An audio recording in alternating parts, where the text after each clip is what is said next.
You're listening to LGBTQ Pdx on Wild Planet Radio, the latest news from the lesbian, gay, bisexual, transgender and queer community. And now your host, Brandon Carmody.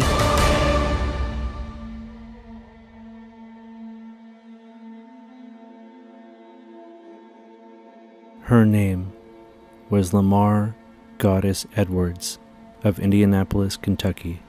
Lamar Goddess Edwards of Indianapolis, Kentucky died of a single bullet wound to the chest at Fern Valley Motel on January 9. Henry Richard Gleaves was arrested for Lamar's murder and is being held on a $500,000 bond. The advocate has confirmed that Lamar Edwards identified as a gay man who likely participated in drag.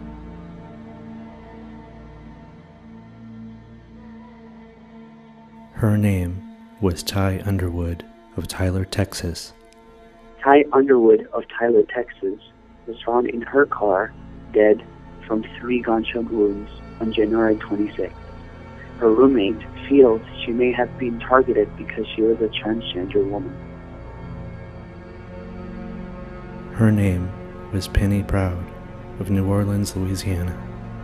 Penny Proud in New Orleans, Louisiana, was fatally shot multiple times on February 10th. Her name was Lamia Beard of Norfolk, Virginia.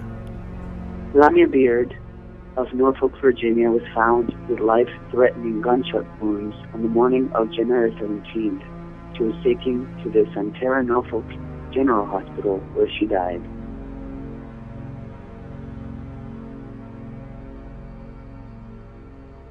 Her name was Taja de Jesus of San Francisco, California. Taya de Jesus was stabbed to death in San Francisco, California on February 3, 2015. She was 36 years old. The man believed to have stabbed her, James Hayes, 49, was found dead hanging a short distance away.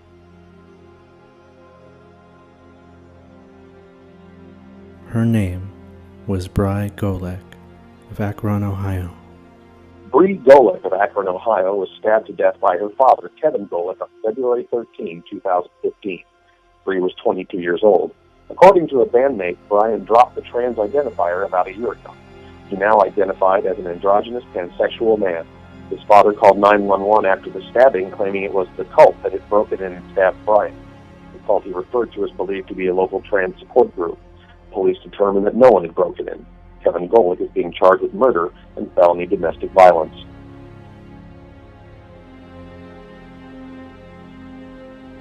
Yasmin Vash Payne of Van Nuys, California, was found stabbed and burned to death in her apartment on January 31. The following day, her boyfriend confessed to the murder and surrendered to police. Christina Gomez Reinwald of Miami, Florida, was found dead in her apartment on February 15th. She was 46 years old. The case was initially considered a suicide, but news broke on February 19th that police are now treating it as a homicide. You're listening to a special edition of LGBTQ Pdx on Wild Planet Radio. I'm your host, Brandon Carmody. We want to welcome our listeners in the United States and around the world. 8 transgender women have been murdered in the United States already in 2015. The media coverage about these tragic crimes is minimal, and many people may not even know this tragedy is occurring. Our first guest is Nico Quintana from Basic Rights, Oregon. Nico, welcome and thanks for coming on the show today. Hi, hello, thank you for having me. I wanted to let you know that we read the names of all 8 women at the top of the hour to honor every life that was tragically lost. Now, from the folks that you've spoken with in the LGBTQ community in Oregon, could you share with us what the reaction has been to these awful crimes? Yeah, certainly. I think folks that we've talked to and in our communities are, of course, devastated and horrified by the ongoing murders in our communities. Trans women of color face the highest rates of violence in the United States of all LGBT people, and it's also horrifying that consistently murders of trans women and trans women of color and violence against trans women, especially trans women of color, are not addressed and are not addressed in a way that helps communities ensure that that people are being held accountable for what's happening, especially institutions and also police. I'm quoting a recent email from Basic Rights Oregon. Transgender people, like all of us, deserve dignity and respect, yet they continue to experience higher rates of violence in communities across the country. Transgender women of color, in particular, face the highest rates of violence, poverty, and discrimination nationally and in Oregon. One step we can take is to address profiling by law enforcement. In Oregon, transgender Oregonians, LGBTQ, and gender nonconforming people of color are disproportionately targeted by police because of their race, sexual orientation, gender identity, or gender expression. Their communities are more highly policed, especially if they live in lower-income communities. Yeah, so I think it's important for people to know that trans people, especially trans women of color and trans women in general, face devastating rates of discrimination. And in Oregon, we continue to experience harassment on an everyday basis and also harassment by police. And in a study done in 2012, I believe, it's a national trans discrimination survey, 31% of trans people in Oregon reported having negative interactions with police, reported harassment and discrimination by an officer. And in general, 56% reported being uncomfortable seeking police assistance. Also, 54% experienced verbal harassment in everyday life, going to the bank, going to the movies, just walking on the street. So harassment, discrimination, and violence are serious issues for trans communities in Oregon. And one thing people can do is address profiling by police. That is one thing, but there are a lot of things that we can do to ensure that trans people are able to live their lives without fear of violence. What can you tell us about the End Profiling Lobby Day on February 25th in Salem? The Lobby Day is happening with a coalition of amazing supporters, and folks can come and sign up on the Basic Rights Oregon website if they're interested. It's being led by CIO, Center for Intercultural Organizing, and it's a wonderful way to get involved across communities to be able to work on the issue of end profiling together. Looking at some of the positive news and solidarity with trans Americans, there have been some very outspoken voices of support lately. To name a few, Glee had a 200-person trans choir perform in a recent episode. Eden Lane, TV's first transgender reporter, has been successfully reporting on Colorado Public Television since 2008. Angelina Jolie and Brad Pitt have been very supporting of their child Shiloh, born a bio-female, who wishes to be called John and is still in the process of gender discovery. Democratic Congressman Mike Honda published on his Twitter account this week that he is the proud grandpa of a transgender grandchild and added that he hopes the child can feel safe at school without fear of being bullied. Do you have any reaction or thoughts for the mounting public support, and how far do we need to go to bring this into the mainstream? I'm really happy to hear that every day and every year there's more and more support for transgender people, and we can see that in the policies that are being passed nationwide. And in Oregon, we now have access to Medicaid now can cover transition-related health care, and which includes access to hormones and some surgeries. There's still a long way to go with that policy, but it symbolizes what the change that is happening and the advancements that we're making. The challenge, though, is that we have a tremendous way to go, and there are our communities, especially trans women of color, are being targeted by violence and due to racism and due to institutional discrimination, transphobia, transmisogyny. Our communities are dying, and we need to do better. We need to do more, and we need to directly, aggressively address the issues that are harming our communities. And me personally, I can tell you that this past year in 2014, though we had lots of advancements and we've seen lots of change, I personally lost 4 friends last year, all trans. The youngest was 22. So I lost one from suicide. I lost one from who was murdered, and I lost two from health disparities, health issues. So our communities are experiencing devastating rates of violence and injustice, and we can do better. We can do better.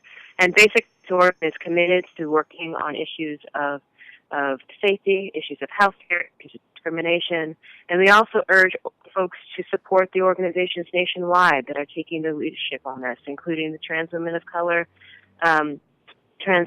Collective and Trans Latina Coalition, who are really leading the conversations and the movement on anti-violence work against trans women of color. Nico, we want to offer our condolences on your loss, and we appreciate your courage and all of the great work that you are doing for Basic Rights Oregon. Thank you. KPQR stands for Portland's Queer Radio. Radio by and for Portland's diverse LGBTQ community and those who love us. You're listening to Wild Planet Radio at 99.1. We're speaking today with Leela Ginelle of PQ Monthly, journalist, playwright, trans woman, podcaster, PQ Mouthy, and Next Level Navel Gazer. Leela, thanks for being on the show today. Oh, it's my pleasure. Thank you for asking me to appear. Now, I read your article in PQ Monthly titled The Case of Jennifer Laud, a Filipino trans woman allegedly murdered by a U.S. Marine. Now, some of the details of the case that you detailed in your article really had my head spinning. I would like to ask you to go over the timeline of events that night for our listeners so that we can better understand Jennifer's story. Now, U.S. Marine Private Joseph Scott Pemberton meets Jennifer Laud and another trans woman at a disco in Olongapo, a city northwest of Manila Bay, and then the three of them check into a hotel together. Could you possibly take us through the sequence of events described in your article about what happened to Jennifer that night? Yeah, I'd be glad to. So the two trans women met this Marine, Pemberton, and like you just said, they went together to a hotel room. It's a hotel that's kind of near the Marine base where Pemberton was doing training. One detail I left out that I found when I was researching this is that Jennifer Laud's friend said she thought that Pemberton thought that they were cisgender women. So that makes me think that what happened was a case of what's sometimes known as trans panic. The friend ended up leaving. She said that the Marine was drunk when she left. What's known after that is from testimony by another Marine. He says Pemberton told him that he choked loud for a minute or two until the life seemed to go out of her body, and then drug her to a bathroom where he submerged her head in the toilet. And that's where she was found later by a hotel employee. So if what the other Marine alleges is true, it kind of all adds up. And that's the worst, maybe, well, it's not terrible, but another detail is that the person who says Pemberton confessed to him also quotes Pemberton as saying, "I think I killed a he/she," which is just a really terrible slur sometimes said about trans women, which also kind of corroborates the idea that this is a hate crime. Indeed. Now I'm going to quote from your article. This brutal crime made instant headlines worldwide with LGBTQ activists talking about its anti-trans nature and connecting it the worldwide epidemic of violence against trans women, and political observers commenting on the dark, imperialist overtones of a Filipino citizen being allegedly murdered by a U.S. military member stationed within her country.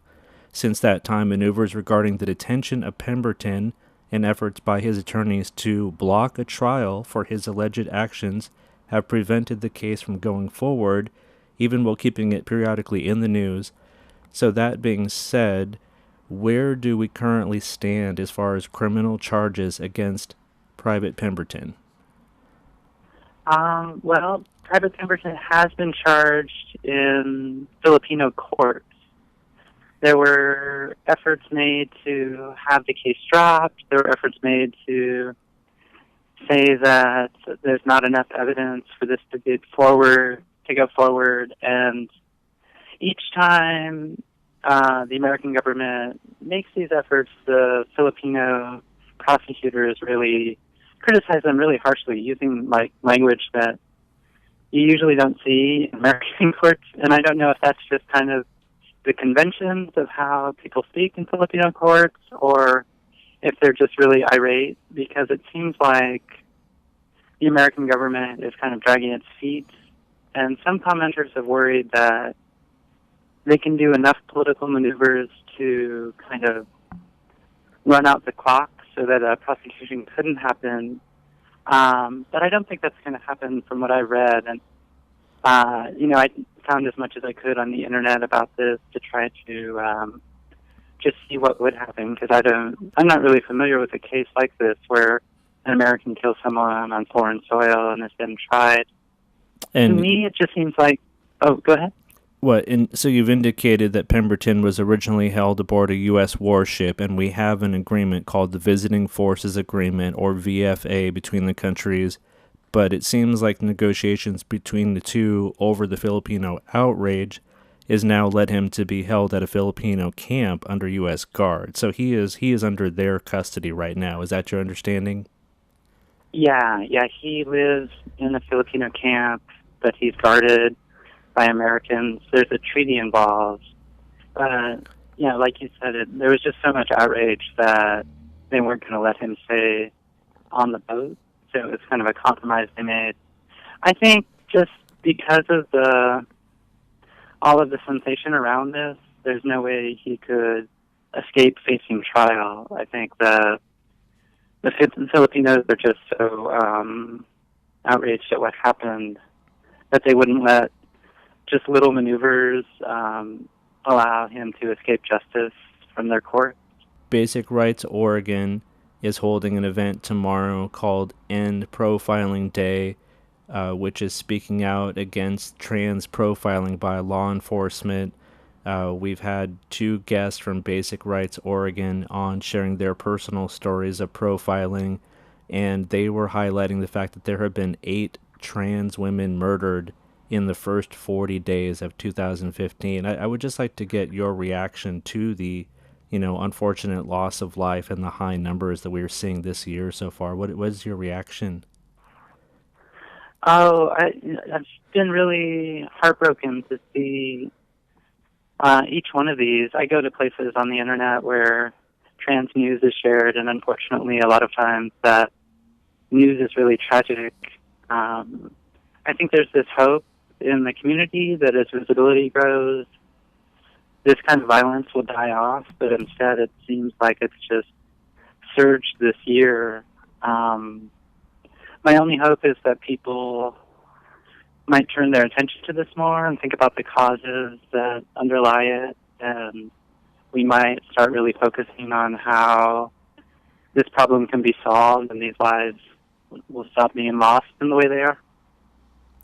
There have been some positive pop culture references recently, including a storyline on Glee with a major character going through a transition, and a recent episode with a 200-person trans choir. Did you have any reaction to the positive steps and the mainstream coverage bringing light to this issue? Yeah, I do. I feel like when Laverne Cox was on the cover of Time magazine, it was kind of this big moment where it seemed like people started to understand more about trans people and see them as more a part of the community. Some people in the trans community don't like the show Transparent. I kind of do like it, and I feel like stories like that can really help people to sort of humanize their view of a community they might not know that much about.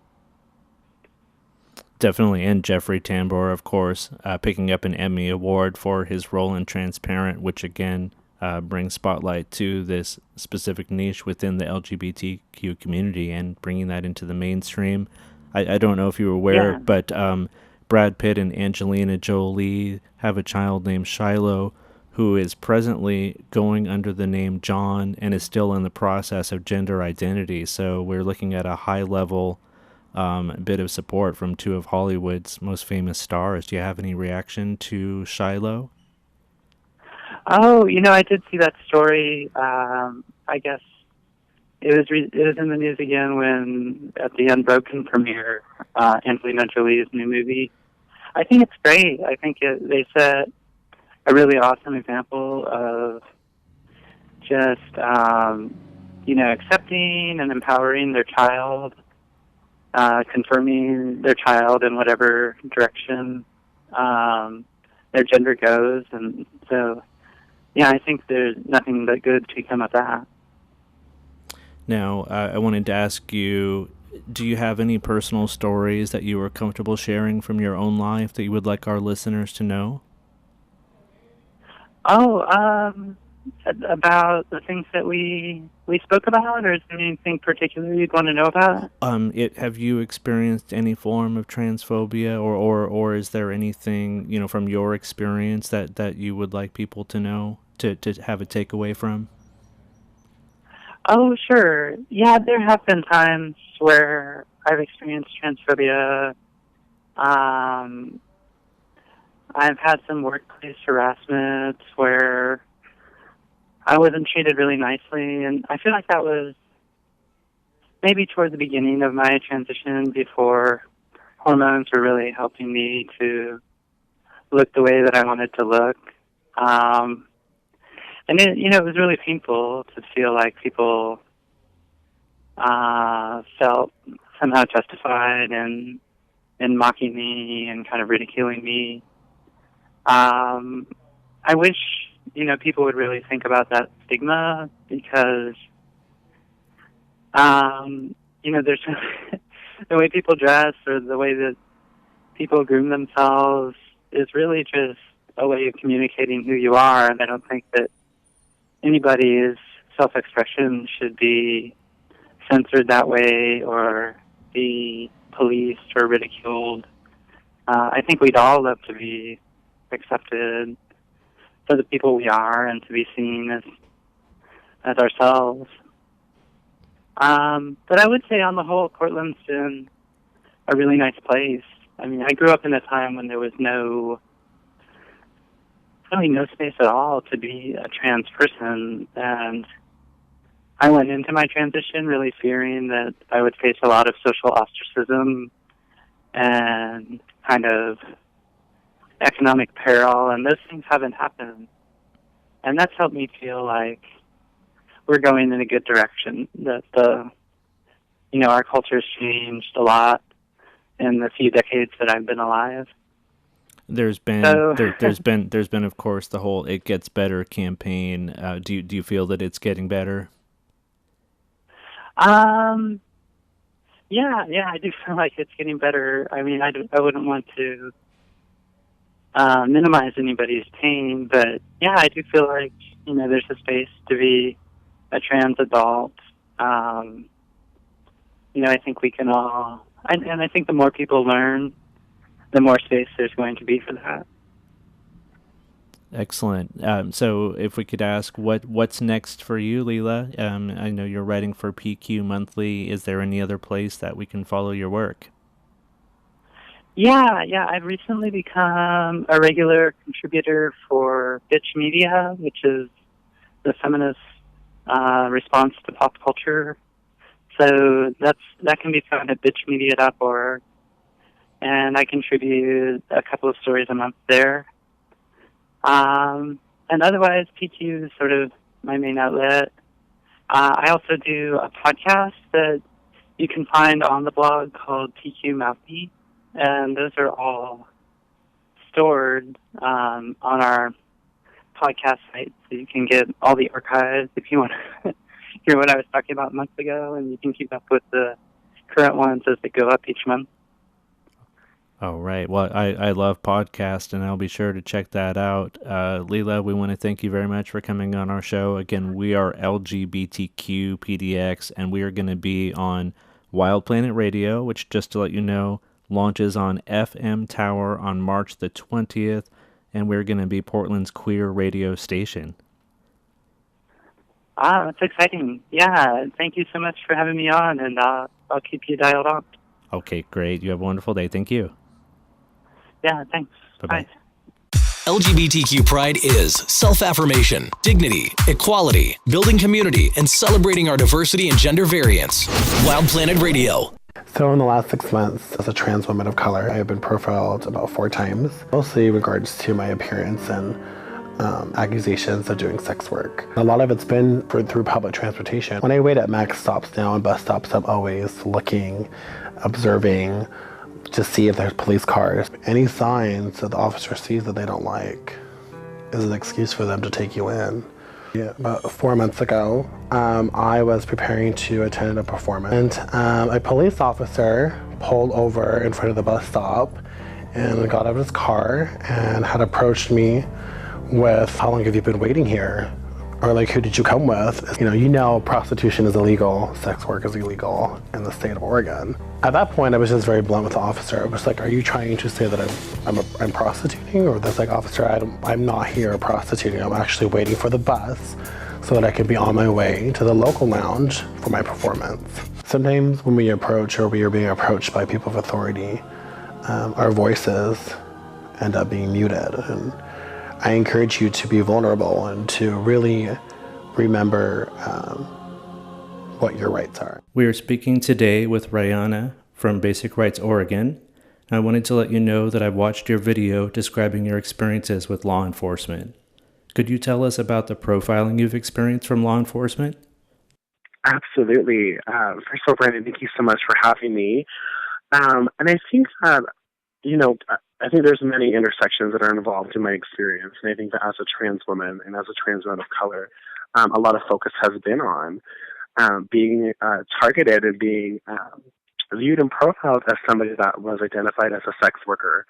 And so my profiling comes more from my presentation, how I dress, the way that I carry my body and my body physical features. And so I've experienced a lot of that in regards to police officers and people of authority approaching me and just assuming just by my presentation, the way that I dress, the way that I look.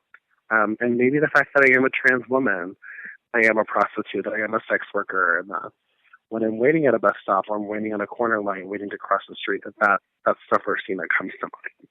Have you been either taken in for questioning or taken into custody? I've been very close, very close actually, in two experiences that I have dealt with.